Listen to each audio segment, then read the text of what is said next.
காவிரி மேலாண்மை வாரியம் அமைக்க கோரி திருவாரூர் ரயில் நிலையத்தை முற்றுகையிட வந்த கம்யூனிஸ்ட் கட்சியினரை காவல்துறையினர் தடுத்ததால் வாக்குவாதம் ஏற்பட்டது. விவரங்களை செய்தியாளர் ராஜசேகரிடம் கேட்கலாம்.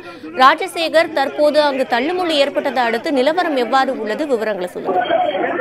விவரங்களில் காவிரி மேலாண்மை வாரியம் அமைக்க வலியுறுத்தி தமிழகத்தில் தொடர்ந்து பல்வேறு கட்ட போராட்டங்கள் நடைபெற்று வருகிறது. குறிப்பாக திருவாரூர் மாவட்டத்தை பொறுத்தளவு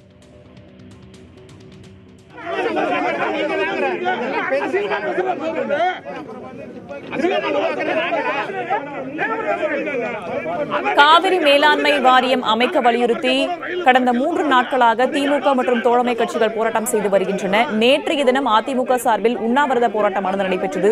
இதன் தொடர்ச்சியாக விவசாயிகள் தற்போது மறியல் போராட்டத்தை முன்னெடுத்திருக்கிறார்கள். காட்சிகளை பார்த்துக் கொண்டிருக்கிறோம். மறியல் போராட்டத்தில் ஈடுபட்ட விவசாயிகளுக்கும் காவல்துறையினருக்கும் இடையே தள்ளுமுள்ளு ஏற்பட்டிருக்கிறது. அவர்கள் பேச்சுவார்த்தையில் ஈடுபட்டு வரக்கூடிய காட்சிகளை நாம் நேரலையில் பார்த்துக் கொண்டிருக்கிறோம். காவிரி மேலாண்மை வாரியம் அமைக்க கோரி திருவாரூர் ரயில் நிலையத்தை முற்றுகையிட வந்த கம்யூனிஸ்ட் கட்சியினரை காவல்துறையினர் தடுத்து நிறுத்தியதால் வாக்குவாதம் ஏற்பட்டிருக்கிறது. இது தொடர்பான விவரங்களை வழங்குவதற்காக நம்முடைய செய்தியாளர் ராஜசேகர் மீண்டும் இணைந்திருக்கிறார். அவரோடு பேசலாம். ராஜசேகர், தற்போது களத்தில் என்ன மாதிரியான சூழல் ஏற்படுது? ரயில் மறியல் போராட்டத்தில் ஈடுபட வந்த விவசாயிகளுடைய தள்ளுமுள்ளு ஏற்பட என்ன காரணம்? வேதவள்ளி, காவிரி மேலாண்மை வாரியம் அமைக்க வலியுறுத்தி தொடர் போராட்டத்தில் விவசாயிகளும் பல்வேறு அமைப்புகளும் ஈடுபட்டு வராங்க. இந்நிலையில இந்த இந்திய கம்யூனிஸ்ட் கட்சியின் சார்பில் ரயில் மறியல் போராட்டம் தமிழகம் முழுவதும் அறிவிக்கப்பட்டிருந்தது. திருவாரூர்ல பாத்தீங்கன்னா பேரளம், கொரடாச்சேரி ஆகிய 2 இடங்கள்ல இந்த ரயில் மறியல் நடக்க இருந்தது. தற்போது திருவாரூர் அருகே பேரளம் ரயில் நிலையத்தில் இந்திய கம்யூனிஸ்ட் கட்சியினர் ரயிலை மறிக்க வந்தனர்.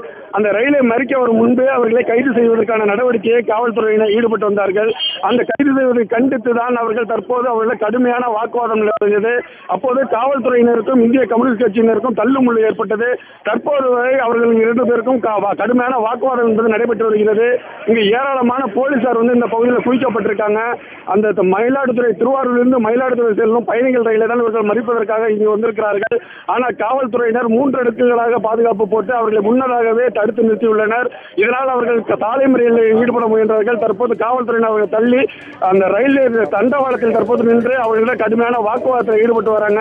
எங்களுடைய கோரிக்கை காவிரி மேலாண்மை வாரியத்தை அமைக்க வேண்டும், இல்லை என்றால் எங்களுடைய போராட்டம் தொடரும் என்ற கோஷங்களை எழுப்பி தொடர்ந்து அவர்களிடம் கடுமையான வாக்குவாதத்தில் ஈடுபட்டு வராங்க.